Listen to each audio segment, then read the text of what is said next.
स्वागत है आप सभी लोगों का मेरे चैनल साइंस टू टेक्नोलॉजी में। मैं अनुपम विपुल आप सभी लोगों का स्वागत करता हूं आज के शो साइंस थर्सडे में। आज हम लोग बात करेंगे फाइबर लेज़र के बारे में। तो आइए इसे समझते हैं। तो सबसे पहले समझिए ज़रूरत क्यों है। ज़रूरत इसलिए कि पूरी दुनिया लेज़र पे चलती है। ऑलमोस्ट हर फील्ड में चलता है। मेरे वो दाँत पे लेज़र डेंटल सर्जरी भी हुआ है, तो समझना बहुत ज़रूरी है। और आप लोग में से बहुत लोग हैं जिनका आई सर्जरी लेज़र से हुआ या बॉडी में सर्जरी लेज़र से होगा, तो समझना बहुत ज़रूरी है, पूरी दुनिया लेज़र पे चलती है। टेलीकम्युनिकेशन बिना लेज़र के नहीं होगा। अब तो हम लोग मार्स से धरती तक का लेज़र लिंक के बारे में बात कर रहे हैं, तो डिस्कशन नहीं करना है, लेज़र पे ही कम्युनिकेशन चलता है। इंडस्ट्रियल प्रोसेस में आज के टाइम में जितना भी मास प्रोडक्शन हो रहा है, खास तौर पे हेवी थिक स्टील का भी, वो भी आजकल लेज़र कटिंग से किया जाता है। प्लाज़्मा कटर अब धीरे-धीरे, तुरंत नहीं हटेगा, लेकिन धीरे-धीरे अब उसका थोड़ा मतलब टाइम हो रहा है। और ये समझिए डिफेंस इंडस्ट्री तो अभी एकदम पड़ गई है, इनको लेज़र ही चाहिए। अब बोले लेज़र में ऐसा क्या खास बात है? बात है लेज़र सस्ते बजट प्रॉब्लम को सँभालने के लिए बहुत है। जैसे कि मान लीजिए आप लेज़र बना लेते हो और उसके बाद आप पे कोई ड्रोन भेजता है, बोले हटो यार, खर्चा नहीं होगा, सस्ते में निपट जाएगा। तो लॉजिक वही है कि डिफेंस इंडस्ट्री को भी चाहिए, टेलीकम्युनिकेशन बिना इसके चलेगा नहीं। और आप हेल्थ में भी उसके बिना नहीं चलना है।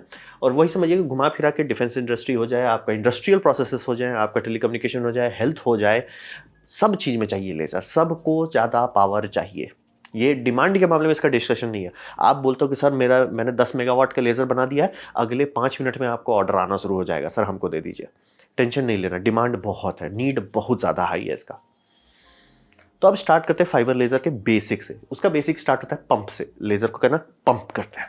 तो पंप समझिए कि यहाँ पे आप लेज़र डायोड से स्टार्ट करते हैं। अब आपके दिमाग में घंटी बजाएगा, सर अगर हमारे पास लेज़र है तो लेज़र को लेज़र से क्यों पंप कर रहे हैं? ये समझना बहुत ज़रूरी है कि जब आप लेज़र डायोड्स के बारे में बात कर रहे हैं, यानी कि लेज़र डायोड समझिए एलईडी का ही रिलेटिव होता है।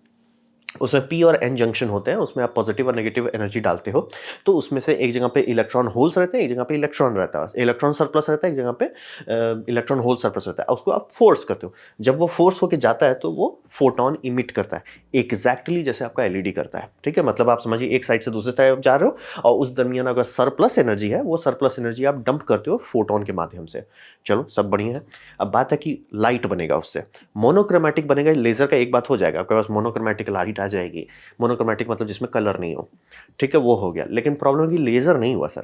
तो हिसाब ये लगाया जाता है कि यहाँ पे एक बैंड में मटेरियल डाला जाता है खास तौर का, और सेलेक्ट किया जाता है। जनरली कई बार ये भी हो सकता है कि मटेरियल एग्जैक्टली वही है सेमीकंडक्टर का जो एन टाइप और पी टाइप में बनाया गया है। सेम एक ही ब्लॉक हो सकता है, क्योंकि ये समझना बहुत जरूरी है, एन टाइप और पी टाइप का मतलब होता है उसमें डोपिंग की जाती है। ऐसा नहीं रहता कि वो कोई दूसरा मटेरियल है, डोपिंग करके बनाया जाता है। तो आप ये कर सकते हो, ये जगह जो बीच में बैंड गैप है वो एकदम क्लियर है, और उसके एक साइड को पूरा पॉलिश करते हैं ताकि वो एकदम मिरर जैसा हो जाए। ठीक है, दूसरा साइड में आप थोड़ा सा कम पॉलिश करते हो, यानी कि एक साइड 100% पॉलिश रहेगा, दूसरी साइड 95% पॉलिश करेंगे। और इसका जो गैप है, यानी कितना ये चौड़ा या कम होगा, इसको आप वेवलेंथ से, यानी कि आपका इसका जो सर्किटरी है उसके हिसाब से पता चल जाए सर मेरा वेवलेंथ इतना रहा है, उस वेवलेंथ का मल्टीपल में रखोगे, बीच में नहीं रखेंगे, उटपटांग आउटपुट आएगा। तब ये लेस करने लगे डायरेक्ट, यानी कि जो फोटोन यहां से निकलेगा वो गेन मीडियम में इंटरनली रिफ्लेक्ट करेगा। ठीक है, पीछे रिफ्लेक्ट किया फिर आगे आएगा, आगे भी 95% टाइम वो वापस ही चला जाएगा। तो स्टिमुलेटेड इमिशन ऑफ रेडिएशन होगा। मोनोक्रोमैटिक आपने लाइट लिया, आपको इसको बाउंस बैक करके स्टिमुलेट कर दिया, अब आपके पास ये आउटपुट आएगा। यहाँ पे लेंस इसलिए लगाया जाता है कि इस तरह के लेजर होते हैं जो आप लेजर पॉइंटर देखते हैं, कभी उसको किसी लेंस से बड़ा जगह पे प्रोजेक्ट कीजिएगा, देखिए कि वो ओवल आता है, सर्कुलर नहीं होता है। वो ये इमिशन जो है वो मतलब उतना प्रैक्टिकल नहीं है, मतलब काफ़ी लुच-पुच बीम क्वालिटी आती है। तो उसको लेंस लगा के आप कोलमेट करते हैं।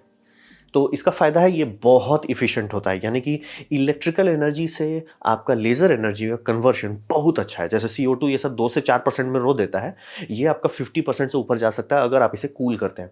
तो इसीलिए जैसे ही इसका बड़ा भाई देखेंगे जहाँ यूज़ होता है, चाहे वो मेटल कटिंग लेज़र्स में हो, चाहे इसमें कम्युनिकेशन इंडस्ट्री में हो, वो सबको कूल किया जाता है। यानी ये सब जो लेज़र देख रहे हैं वो एक ब्लॉक पे लगा रहता है, वो ब्लॉक वाटर कूल रहता है, और दोनों के बीच में पेल्टियर भी कई बार डाल दिया जाता है ताकि और प्रिसाइसली कंट्रोल किया जा सके। यानी ये सबको बहुत ठंडा रखना होता है। बहुत ठंडा ऐसा नहीं, क्रायोजेनिक नहीं चाहिए, लेकिन कूल, जितना कूल रहेगा उतना अच्छा रहेगा। और ढंग से अगर आप कूल कर रहे हैं तो 50% से ज़्यादा एफिशिएंट मिल जाएगा। यानी कि अगर ये 10 वाट खाता है तो 5 वाट का लेज़र फोटोन में आउटपुट आपको दे देगा। बहुत बढ़िया। लेकिन इसका वही बताएं, ये ऑप्टिकल क्वालिटी पुअर होता है, सर्कुलर बीम नहीं देता है, और इसे हम लोग कहते हैं उसमें 2 एक्सिस आता है, फास्ट एक्सिस, स्लो एक्सिस। जहाँ चौड़ा है उसे हम लोग फास्ट कहेंगे, जहाँ वो ये है क्या बोलते हैं, मतलब उस हिसाब से नहीं है, उसे हम लोग कहते हैं स्लो एक्सिस। और ये स्केल अप नहीं होता, यानी कि हम लोग शुरू-शुरू में मिली वाट्स, माइक्रो वाट्स में बनाते थे। अब धीरे-धीरे बहुत हाई पावर का लेज़र आने लगा है। मैंने एक ठो ऑलमोस्ट 1 वाट का लेज़र ऑर्डर किया, अभी तक आया नहीं है। लेकिन आप सोच सकते हैं कि लेज़र अब आता है, मतलब अच्छा खासा पावर आता है। काफ़ी हाई पावर का लेज़र इसमें यूज़ होता है, आईमैक्स में यूज़ होता है, तो आता है। लेकिन किलो वाट आप नहीं छू सकते। 50-60 वाट में बैंड बजना शुरू हो जाता है। या तो आप खूब सारे को लेके रिफ्लेक्ट करो, मतलब एक लिमिट तक ही आप जा सकते हैं, बहुत ज़्यादा बड़ा नहीं हो सकता। क्या इससे मेटल कट कर सकते हैं? नहीं, बोल जाएगा, उतने में वो बोल जाएगा। उसीलिए लोग CO2 यूज़ करने लगते हैं। स्केल नहीं होता है। पहली बात, बीम क्वालिटी खराब है और स्केल अप नहीं होता है। तो हम लोग क्या करते हैं कि इसका खूब सारा उठा लेते हैं। जैसे ही आपको जितना भी चाहिए, मान लीजिए 500 किलोवाट का अगर आपको आउटपुट चाहिए, तो आप आराम से समझिए 600 किलोवाट का छोटे-छोटे लेज़र्स लगा देंगे। जैसे कि मान लीजिए 100 किलोवाट का एक ठो लेज़र, 100 किलोवाट का दूसरा, ऐसे-ऐसे करके लगा देंगे, या 10-10 वाट का खूब सारा आप लगा दोगे। 1, 2, 3, जैसे इसी में आप देख लीजिए 1, 2, 3, 4, 5, 6, 7, 8 खूब सारा आप लगाएँगे और इसे बाइकॉनिक कपलर से भेजेंगे। वो बाइकॉनिक कपलर इस तरह का होता है, ये इसका एक खास तरह का मतलब ज्योमेट्रिक कंस्ट्रक्शन होता है कि इसमें फोटॉन्स घुसते हैं और एक साइड में मर्ज होकर निकलते हैं। लेज़र आप डाल रहे हो, लेज़र दूसरी तरफ से निकल जाएगा, कोई टेंशन नहीं है। यानी कि पूरा का पावर जो है आप कंपाइल करते हो। ये होता है सिर्फ पंप स्टेज में, यानी फाइबर लेज़र की गाड़ी अभी खुली है और उसकी पंपिंग स्टेज जो हो रही है, यानी कि आप एनर्जी डाल जो रहे हो, वो हो गया। बिजली आपका फोटॉन से बदल गया है, फोटॉन ऑलरेडी लेज़र है, लेज़र को जोड़ दिया जा रहा है ताकि पावर रेटिंग बढ़ाया जा सके। वो आप बाइकॉनिक कपलर से कर रहे हो, ये आपका पंप स्टेज हो गया। यहां से गाड़ी आपकी खुली। अब वो जाता है गेन मीडियम में, यानी कि ये जो आप देख रहे हैं फाइबर में। तो गेन मीडियम से यहीं पे पावर ऐड होता है और यहीं पे इमिशन होता है। आप लोग लेजर का डेफिनेशन पढ़े होंगे ना कि laser is emission of light emission by stimulated radiation. तो इमिशन जो हो रहा है, यानी कि एनर्जी आ रहा है, एनर्जी डंप भी तो करेगा ना अपने आप को, तो ये डंपिंग इसी जगह पे होता है। और डंपिंग जो होती है सेलेक्ट वेवलेंथ में होता है, यानी कि हम लोग कोई भी जो फाइबर लेते हैं, ठीक है, आप ऑप्टिकल फाइबर लेते हो, उसमें कोर होता है, ठीक है। कोर में आप क्या डोप करते हो, उससे आपका फर्क पड़ जाए। जैसे कि आपका क्वार्ट्ज का कोर है, उसमें आप डाल क्या रहे हो, आप अगर उसमें इबेरियम डालते हो, यानी डाल देते हो, तो उसका एक अलग बिहेवियर हो जाएगा। वहीं यट्रिबियम डाल दीजिएगा, यानी कि YB डाल दीजिएगा, अलग बिहेवियर हो जाएगा। और यही आता है हमारा मेन लेजर। लेज़र अभी तक हमने सिर्फ पंप किया था, ऑलरेडी हमारे पास लेज़र आ चुका है, लेकिन अब इसका थोड़ा पावर बम करेंगे, यानी कि इसका वेवलेंथ पे थोड़ा कंट्रोल डालेंगे। तो आप एब्जॉर्ब करोगे, जैसे एग्जांपल देते थे, ER में आप एब्जॉर्ब करोगे 980 नैनोमीटर, 980 नैनोमीटर आप एब्जॉर्ब करोगे और इमिट करोगे 1500 नैनोमीटर, यानी कि आप इंफ्रारेड में चले जाओगे, डीप इंफ्रारेड में। वहीं पे आप यूटेरियम यूज करते हो तो 976 नैनोमीटर आप एब्जॉर्ब करोगे, डंप करोगे तो वो आपका 1030 से लेके 1100 नैनोमीटर तक का में डंप हुआ है। जैसे वही देखिए, जो आप लोग स्कूल में पढ़ते हैं ना कि हो क्या रहा है, कोई भी इलेक्ट्रॉन है, इलेक्ट्रॉन में आपने एनर्जी डाल दिया, फोटोन से आपने इलेक्ट्रॉन में एनर्जी आई, इलेक्ट्रॉन जा रहा था अपना चिल मार के, आपने उसमें एनर्जी डाल दिया, इलेक्ट्रॉन हायर ऑर्बिटल में जंप मार गया, वो अनस्टेबल है, वो आपने बोला भाई हम चिल नहीं करें, हाँ वो चिल किया, चिल करने के लिए उसने लाइट एनर्जी टर्न कर दिया, फोटोन डंप हो गया। ये हो रहा है इमिशन, मतलब कि एक्चुअल रोशनी कहाँ से आ रही है। तो अब बोलेंगे सर जो हमने फोटोन डाला था वो क्या है, वो फोटोन कन्वर्ट हो रहा है। आपका क्लैडिंग जो है, क्लैडिंग में वो फोटॉन्स चल रहे हैं और जो पाइप है, जो जिसे कोर कहते हैं, कोर में आपका निकल रहा है ये सारे वेवलेंथ है जो आप सेलेक्ट किए हो। आप सेलेक्ट कर सकते हो इबेरियम, तो आपका 1550 निकल रहा होगा। आप यूटेरियम कर लेते हो तो 1030 आपका निकलने लगेगा। यहीं पे समझिए डिफरेंट डोपिंग लिया जाता है डिफरेंट नैनोमीटर्स के लिए। जनरली सारे इंफ्रारेड्स में ही होते हैं। और वही समझिए ये कोर में लेसिंग होता है, यानी कि आपका जो फोटॉन्स है बाहर में टिक टुक टिक टुक कर रहा है और वो जितनी बार कोर से गुजर रहा है, चांसेस है कि वो एनर्जी ये वाला कर देगा, डंप कर देगा एनर्जी। अगर वो डंप कर देता है तो वो स्टिमुलेटेड ये इमिशन हो जाता है कि भैया इमिट करने लगता है। वो स्टिमुलेटेड नहीं हुआ, यहाँ पे समझिए रैंडम इमिशन हो रहा है, वो इमिट किया।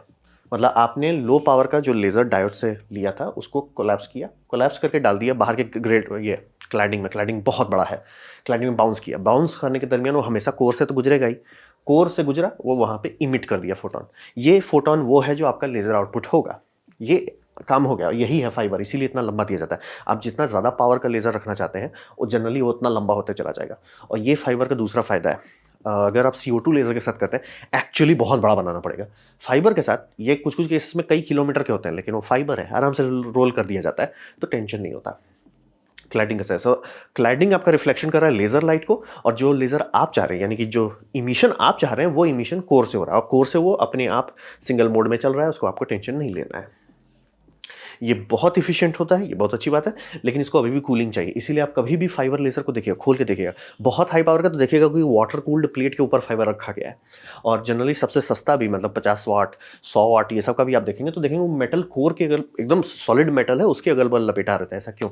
बात है कि ये प्रोसेस बहुत एफिशिएंट है कि फोटॉन्स गए, क्लैडिंग से बाउंस किए कोर के थ्रू, कोर में कई बार वो एनर्जी डंप कर दें, ठीक है, लेकिन 100% कभी नहीं, कोई चीज़ नहीं होता।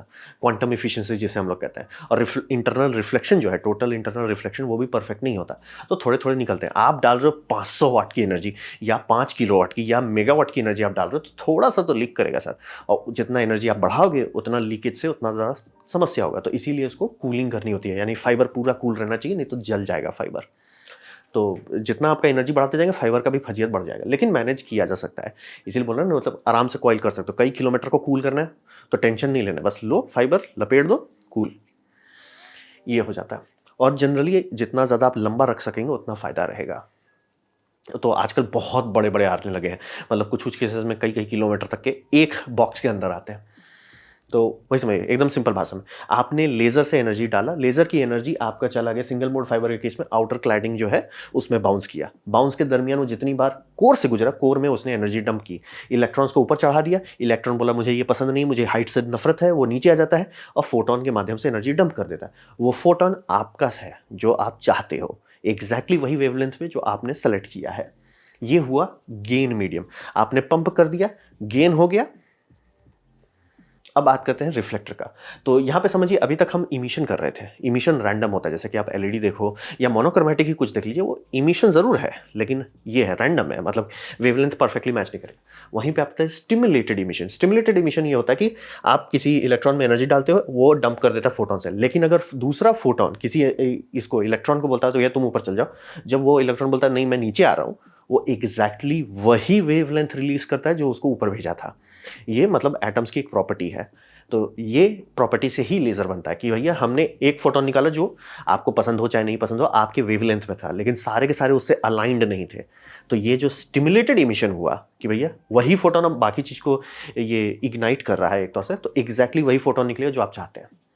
और इसी के लिए हम लोग को कैविटी चाहिए होता है। लेज़र कभी भी ऐसे टॉर्च के तौर पर नहीं, कैविटी हमेशा रहता है उसमें। कैविटी क्यों है? कैविटी इसके लिए है, यानी अब जितनी, और इसलिए मैंने डायोड लेज़र में भी बात किया था कि एक साइड 100% है, दूसरी साइड 95% है। आप 95% को वापस क्यों भेजना चाहते हो? ताकि ये हो स्टिमुलेटेड इमिशन हो। आपने बिजली से स्पॉन्टेनियस इमिशन कर लिए, बम बम, लेकिन स्टिमुलस ये साइमल्टेनियस इमिटेशन करने के लिए आपको वही फोटॉन्स, मतलब जो वेवलेंथ का फोटोन आपको चाहिए वही आगे पीछे बार बार करे तो ही होगा। ये हो जाता है ब्रैग ग्रेटिंग, इसको करने के लिए किया जाता है कि कैविटी है, फाइबर है, फाइबर को रोकेंगे कैसे? तो फाइबर में ये डाली जाती है, ये आपका क्लैडिंग है, कोर में मतलब खासतौर का प्रोसेस का इस्तेमाल करके उसमें ग्रेटिंग्स बनाई जाती है। और ये बहुत इफिशिएंट है। ये ग्रेटिंग आपको समझिए सेमीकंडक्टर्स में बहुत हाई पावर के लेजर को जो रिफ्लेक्ट करते हैं, कैसे करते हैं? जैसे अल्ट्रावायलेट, अल्ट्रावायलेट तो कांच से रिफ्लेक्ट भी नहीं होती, इसी तरह का ग्रेटिंग इस्तेमाल करते हैं। और ये ऑलमोस्ट 100% रिफ्लेक्शन दे सकता है। 100%, 90 की बात नहीं हो रही है, 100% रिफ्लेक्ट कर सकता है। तो ये समझना बहुत ज़रूरी है, बहुत ज़्यादा ये लाइट रिफ्लेक्ट करता है। और यही फाइबर में कोर में रहता है, क्लैडिंग में नहीं, कोर में रहता है। और ये मतलब बहुत सेलेक्टिव होता है कि सर, मतलब आप जैसे अपने ब्लू लाइट डालेंगे वो आराम से आर पार चला जाएगा, रेड डालोगे बोले भाई, रेड को पूरा यू टर्न कर देगा। फर्क नहीं पड़ता आप उसमें 500 वाट का लाइट डाल रहे हो या 10 किलो वाट का डाल रहे हो, वो रिटर्न कर देगा। और पूरा चूंकि वो 100% एफिशिएंट हो जाता है ऑलमोस्ट, तो एक्चुअली मेल्ट भी नहीं करता है। तो वही समझिए कि ये बहुत बढ़िया से रिफ्लेक्ट करता है, कैविटी बना दे रहा है, मतलब आप फाइबर के दोनों साइड में ये ग्रेटिंग कर दोगे और वेवलेंथ के हिसाब से आप सेलेक्ट करोगे कौन सी ग्रेटिंग चाहिए। लेकिन ये टेम्परेचर सेंसिटिव है। अब रहा बात क्यों सेंसिटिव है? क्योंकि ये गैप जो है नैनोमीटर्स में है, वो जो मतलब गैपिंग हो रही है। अब प्रॉब्लम है कि गैप, आप कोई भी फाइबर है हीट करते हो तो गैप बढ़ जाता है ना, तो वेवलेंथ शिफ्ट होने लगेगा। तो इसी कारण से इसको भी कूल रखना पड़ता है। तो वही समझिए ऑलमोस्ट 100% रिफ्लेक्टिव होता है।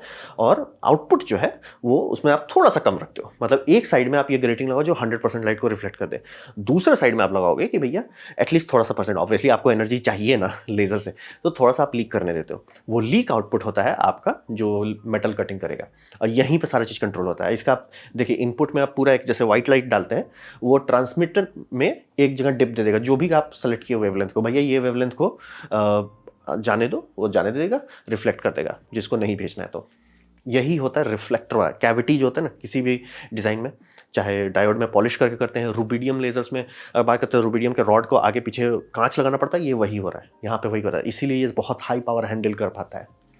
तो ये हो गया रिफ्लेक्टर। तो अब इसका पूरा पिक्चर लेते हैं। वो तीन चीज़ रहा है आपका, समझ लीजिए।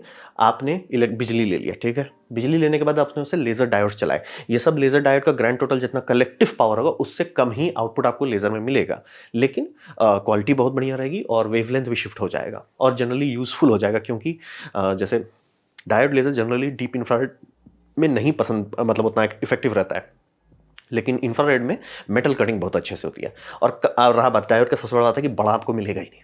आपको बड़ा चाहिए कि सर मेरे को 15 किलोवाट का लेज़र चाहिए, मैं ड्रोन्स की उड़ा देना चाहता हूँ, तो आपको ये खूब सारे जोड़ने पड़ेंगे। कितना बड़ा आप लाते हो वो आप पे है। कुछ कुछ डिज़ाइंस में ये सब मैंने देखा है 100 वाट, ये वाट के एक यूनिट हो सकते हैं। कुछ कुछ क्लेम कर रहे हैं कि हम लोग ऑलमोस्ट 1 किलोवाट का पंप डायोड बना सकें। आई डोंट नो, बट हो सकता है इन मिलिट्री कॉम्प्लेक्स में हो जाता है ये सब चीज़। तो बिजली लिया, लेज़र डायोड से आपने इलेक्ट्रिसिटी को फोटॉन्स में बदला, वो एनर्जी गया इनर क्लैडिंग में। ये समझना बहुत जरूरी है। क्लैडिंग जो नॉर्मल टेलीकम्युनिकेशन फाइबर रहता है उसमें सिर्फ एक कोर एक क्लैडिंग, यहाँ पे दो तरह का रहता है, मतलब कोर के ऊपर क्लैडिंग, क्लैडिंग के ऊपर एक और क्लैडिंग। तो एक होता है इनर क्लैडिंग, एक होता है आउटर क्लैडिंग। और जो कोर होता है वही आपका डोप्ड रहता है, वो आप सेलेक्ट करोगे, जैसे यूविडियम जनरली सेलेक्ट रहता है, वो आपका कोर में डोपिंग डाल दिया जाता है, ठीक है। अब यहाँ पे फोटॉन्स आपका बाउंस कर रहा है इंटरनल क्लैडिंग में, लेकिन वो कोर को इंटरसेक्ट तो करेगा। इंटरसेक्ट जैसे ही करेगा वो कई बार फोटॉन रिलीज कर देगा। फोटॉन वही वेवलेंथ का होगा जो आपका लेजर का चाहिए था, ठीक है, बहुत बढ़िया बात है। लेकिन अभी वो बहुत कम फोटॉन्स है और स्टिमुलेटेड नहीं, लेजर नहीं है, तो वो ब्रैक गेटिंग में भिड़ेगा। जैसे ही वो लेजर आगे जाएगा वो ब्रैक गेटिंग से भिड़ेगा। ब्रैक गेटिंग बोले बाद वापस भेज देगा, 99% को वो वापस भेज देगा। अब वो वापस बार बार वापस वो घूमते रहेंगे, घूम के फिर से आपका एंड में फिर से भिड़ेंगे, और यहाँ 100% रिफ्लेक्शन है, यहाँ से फिर वो आगे जाएंगे। ऐसे वो स्टिमुलेट करते चले जाएंगे, करते चले जाएंगे, करते चले जाएंगे, करते जाएंगे, जब तक पूरा ये गेन मीडियम लेस नहीं हो जाता। जब जैसे ही पूरा गेन मीडियम लेस होता है उसका सरप्लस आपका आउटपुट में निकल जाता है, और ये आपका समझ लीजिए कि स्टिमुलेटेड इमिशन हो जाता है और आपको लेज़र मिल जाता है। इससे आप मेटल काट सकते हैं। इंडिया में भी आजकल लोग करने लगे, और आप आराम से 1 इंच थिक स्टील काटने वाला लेज़र खरीद सकते हैं।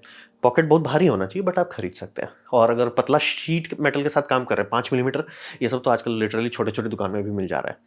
तो इसी के कारण हम लोग बहुत पावरफुल बना पा रहे हैं, क्योंकि मेन जो सोर्स है वो बहुत महंगा नहीं है। पंप डायोड जो आ रहे हैं वो उतने एक्सपेंसिव नहीं है, क्योंकि कई सारे छोटे को जोड़ दे रहे हैं। फाइबर उतना महंगा नहीं है, प्लस फाइबर वो सेंसिटिव नहीं है कि हिल गया तो खराब हो गया। CO2 लेजर में कांच एकदम परफेक्ट होना चाहिए, सब कोई टेंशन नहीं है। कूल करना भी इसको बहुत आसान होता है। डिफ्रैक्शन ग्रेटिंग फाइबर के अंदर है तो आप छेड़ नहीं सकते हो, तो ये इंसान के हाथ से सब चीज़ हटा देता है और बहुत अच्छा कंट्रोलेबिलिटी देता है। और फिर इसे, चूंकि ये फाइबर में निकल रहा है, आप फाइबर से कपल भी कर सकते हैं। यानी कि आप लोग बहुत सारे CO2 लेजर्स में देखते होंगे मिरर रहता है, मिरर से वो लाइट बाउंस करते रहते हैं, बहुत पचांग है। फाइबर में दिक्कत नहीं है, फाइबर आपका मशीन हेड में आ रहा है, कोई टेंशन नहीं, इधर उधर घुमाइए, कोई टेंशन नहीं है। तो अब रहा बात की एक, ये तो आप नॉर्मल देखते हो, जैसे याक लेजर जिसको कहा जाता है, कि आप फ्लैश लैम्प से इमिट कर रहे हो, वो लेजर क्रिस्टल को, मतलब जिसमें पंप मीडियम है, पंप हो जा रहा है, और रियर मिरर 100% रिफ्लेक्टिव रहता है, आउटपुट मिरर थोड़ा सा इंटर रिफ्लेक्टिव, और उससे आपका लेजर आउटपुट निकल जाता है। और वही मिरर्स को हटाइए, ब्रैक गेटिंग कर दीजिए, गेन मीडियम को लेजर इसे फाइबर से बदल दीजिए, और लाइट सोर्स जो फ्लैश लैम्प्स लाइट सोर्स है, लाइट सोर्स को पंप डायोड से बदल दीजिए। और उसका फायदा आपको यही होता है कि बहुत ज़्यादा पावर एक छोटी जगह पे आप डाल पाओगे। स्टील को भी काट सकते हो, ड्रोन्स को भी उड़ा सकते हो, जो करना है कर सकते हैं। मतलब अभी तक का जो मैंने देखा है मिलिट्री में 15 किलोवाट कंटिन्यूस लेजर से काम चल रहा है 1 मेगावाट पे। अगर मैं 1 मेगावाट पहुंच जाता है तो मिसाइल डिफेंस बन जाएगा कि भैया मिसाइल टेंशन मत दो हमको। तो ये हो गया। अब रहा बात की अगर आप कैविटी के बिना करना चाहते हैं कि ठीक है सर मेरे पास लेजर, लेकिन मेरे को कैविटी नहीं चाहिए, मेरे को पल्स चाहिए। जो अभी हम डिज़ाइन बताएं ये हुआ कंटिन्यूस आपने लेजर ऑन किया, लेजर चल रहा है। लेकिन कई बार हम लोग को पता ही होगा कि बिजली में जैसे कैसा होता है, हम लोग कई बार पल्स का इस्तेमाल करते हैं कि 1 सेकंड का पावर को लीजिए, कैपेसिटर में स्टोर कीजिए, उसको माइक्रो सेकंड में डंप कर दीजिए, बहुत एनर्जी बढ़ जाता है। आप उसे टेम्पोरल कंप्रेशन कहते हैं, कि एनर्जी लिए कंप्रेस कर दिए, तो मतलब 1 घंटे का पावर एकदम माइक्रो सेकंड में लॉन्च कर दिए, उस तरह से टेम्पोरल कंप्रेशन। लेजर में भी ये करना पॉसिबल है। आप ग्रेटिंग जो है दोनों साइड को वो हटा दीजिए, तो बोलेंगे भैया तो फाइबर ज़्यादा अच्छा से लेज नहीं करेगा। हाँ नहीं करेगा, लेकिन ऑलमोस्ट रेडी स्टेट में रहेगा लेस करने के लिए। तो वहाँ पे आप सीड लेज़र डाल सकते हैं, यानी कि आपका पंप लेजर्स होंगे वैसे ही जैसे पहले था, लेकिन यहाँ पे एक इंजेक्शन आप डाल के रखे रहोगे कि पंप लेजर चल रहा है, कोई टेंशन नहीं है, सब बल्ले बल्ले। पंप से इसको ऑलमोस्ट एक कैपेसिटर के तौर पे चार्ज स्टेट पे रखेगा। अब फिर सीड लेजर आप डालोगे, जैसे ही सीड लेजर पल्स भेजेगा ये अपने आप डंप कर देगा, कैस्केड फेलियर हो जाएगा। कैस्केड करेगा, धड़धड़ा के आपका हाई आउटपुट निकल जाएगा। और ये भी मतलब हमारे नज़र से देखने पे लगेगा कंटिन्यूअस लेज़र है, क्योंकि इसका आउटपुट ऑलमोस्ट मतलब 1000 hertz, 10,000 hertz, mega hertz, giga hertz तक जा सकता है। तो ऑब्वियसली उस फ्रीक्वेंसी पे तो लगेगा कंटिन्यूअसली ऑन ही है। लेकिन हाँ, ये एचिंग वाले में काफ़ी फ़ायदे अच्छे तरीके से यूज़ किया जाता है, और इससे आप बहुत कम पावर का लेज़र, जैसे कि 8 से 10 वाट का लेज़र है, वो 20 किलोवाट का काम कर पाता है। क्योंकि वो बोल रहे हैं मतलब टेम्पोरल कंप्रेशन है, लेज़र चल रहा है कंटिन्यूअसली, वो पंप कर दे रहा है इसको, कैपेसिटर के तहत चार्ज कर दे रहा है, और सीड लेज़र आप मार मार के कैस्केड करा रहे हो, वो एवलांच कर रहा है। यहाँ पे आप नॉर्मली ये करते हो, रेजोनेंट कर रहे हो कि भैया आगे पीछे रेजोनेट करो, पूरा रेजोनेट करो। आप रेजोनेट नहीं कराना चाहते हो, सीड करना चाहते हो, सीड कर सकते हैं। और सीड की जितनी ज़्यादा फ्रीक्वेंसी रहेगी उतना ज़्यादा मतलब एनर्जी दूसरी साइड निकलेगा। और उसमें पल्स विथ मॉड्यूलेशन कंट्रोल करके आप कंट्रोल कर सकते हो कितना ऊम्फ दूसरा साइड दे रहा है। पल्स विथ बहुत छोटा रखते तो बहुत एनर्जी निकाली जा सकती है, बोले ना 8-10 वाट का लेज़र आपका 20 किलो वाट का झटका देगा दूसरे साइड में। तो ये है। और इसका टोटल इफिशिएंसी के बारे में बात करें, टोटल कि मतलब सर मैंने खरीद लिया है मार्केट से, कितना बिजली देने पे कितना किलोवाट का मुझे लेज़र मिलेगा, ये 50% से ज़्यादा मिलता है मार्केट में। कूलिंग को बस नहीं लोग जोड़ते हैं, क्योंकि कूलिंग डिपेंड करता है, अब यूरोप में हो, ठंडा है, कोई दिक्कत नहीं है। इंडिया में तो बैंड बज जाता है, कूलिंग में ही बहुत खर्चा आता है, लेकिन आप 50% इफिशिएंसी पहुंच सकते हो आराम से। और अगर ढंग से कूलिंग किया जाता है 60 या 70% पॉसिबल हो जाता है। तो क्यों पता है, फाइबर भी गर्म हो रहा है थोड़ा सा, आपका ब्राइट ग्रेड्स जो है वो सब भी एकदम गर्म नहीं होना चाहिए, प्लस डायोड्स भी खुद भी गर्म नहीं होना चाहिए। ये सब जब तक आप ठंडा रख सकते हो बहुत इफिशियंट रहेगा, और काफ़ी एनर्जी को जोड़ा जा सकता है। बोलते हैं 1 किलोवाट का इंडिया में मिल रहा है आराम से, कोई टेंशन नहीं है। 10 किलोवाट, 20 किलोवाट कुछ कुछ कंपनी खरीद रही है, और मेगावाट के लेवल पे काम चलने का बात चल रहा है। तो ये था कंप्लीट फाइबर लेजर कौन खेत की मूली है।